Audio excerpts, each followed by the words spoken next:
ఏమైతే ఉందో అవన్నీ ముందుగానే దేవుడు ఆదాముకి నేర్పించాడు.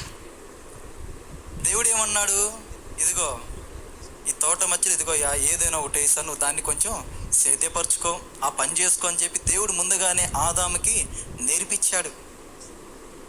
అంటే ఆదాముకు కావాల్సిన, రేపు ఆదాము ఇలా వెళ్ళగొట్టబడతాడు, బయటికి వెళ్ళిన తర్వాత ఎలా పంటను సేద్యపరచాలి, ఎలా పంటను తీసుకొని రావాలో కూడా ఆదాముకి ముందుగానే దేవుడు నేర్పించి బయటికి పంపించినట్టు మనకి కనపడతా ఉండిద్ది. వాస్తవమా అవాస్తవమా బైబిల్ చదివిన వాళ్ళు ఎవరైనా ఉంటే వాళ్ళకి అర్థమైద్ది కూడా. నిజంగానే దేవుడు నేర్పించినట్టు మనకు కనపడిద్ది.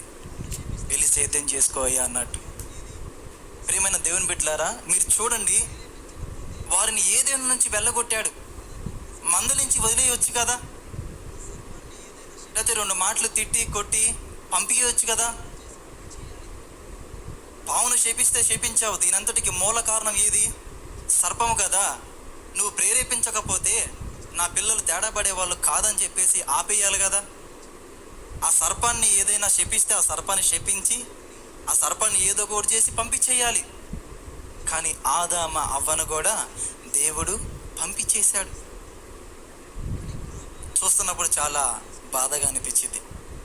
మీరు కూడా గమనించండి ప్రియమైన దేవుని బిడ్డలారా, కొన్ని సందర్భాల్లో మీరు చేసుకునే కొన్ని పిచ్చి పనుల ద్వారా కూడా ముందు మీకు కూడా మంచి లైఫ్ని ఇస్తాడు, మంచి కెరియర్ని ఇస్తాడు దేవుడు, మంచి భవిష్యత్తుని ఇస్తాడు దేవుడు.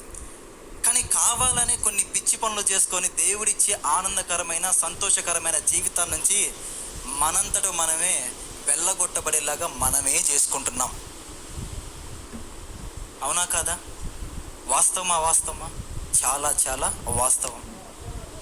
మంచి జీవితాన్ని ఇస్తే మనంతట మనమే కాదు అనుకుంటున్నాం. తప్పు దేవుడిదా మనదా? మనదే.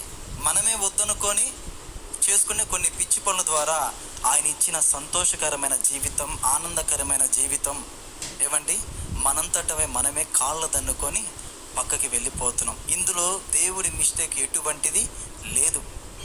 ఈరోజు ఏదేను అనే సంతోషమైన జీవితం చాలామంది పోగొట్టుకొని దాని నుంచి వెలివేయబడ్డారు. కానీ మీరు గుర్తుపెట్టుకొని ప్రియమైన దేవుని బిడ్డలారా, దేవుడు వారిని ఎక్కడి నుంచి వెళ్ళగొట్టాడు? గట్టిగా చెప్పండి. ఏదేను నుంచి వెళ్ళగొట్టాడు. కానీ దేవుడు వారిని ఏదేను నుంచే వెళ్ళగొట్టాడు, కానీ దేవుడు వారిని ఇంకా కొన్ని వాటి నుంచి వెళ్ళగొట్టలేదు. గుర్తుపెట్టుకొని రాసుకోవాలనుకుంటే రాసుకోండి. దేవుడు వారిని ఎక్కడి నుంచి వెళ్ళగొట్టలేదు తెలుసా? కృప నుంచి వెళ్ళగొట్టలేదు వారిని. ఎక్కడి నుంచి? కృప నుంచి దేవుడు వారిని వెళ్ళగొట్టలేదు.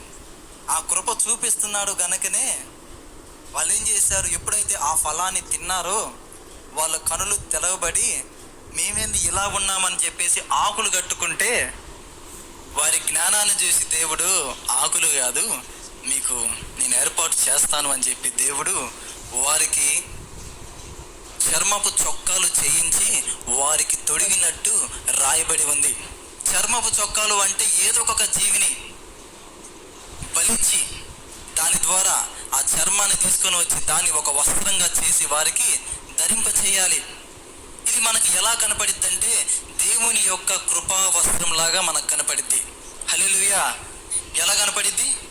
దేవుని యొక్క కృపా వస్త్రంలాగా మనకి కనపడుతూ ఉండిద్ది. ఆ కృపా వస్త్రం అనేది నూతన నిబంధనలో దేవుడు మనకి కప్పి ఉన్నాడు. దేవుడు ఏం చేశాడు? వారిని వెళ్ళగొట్టాడు. వారు చేసిన తప్పులకి సంతోషకరమైన జీవితం నుంచి వారిని వెళ్ళగొట్టాడు. కానీ వారిని ఎక్కడి నుంచి వెళ్ళగొట్టలేదంటే దేవుని కృప నుంచి వారిని వెళ్ళగొట్టలేదు.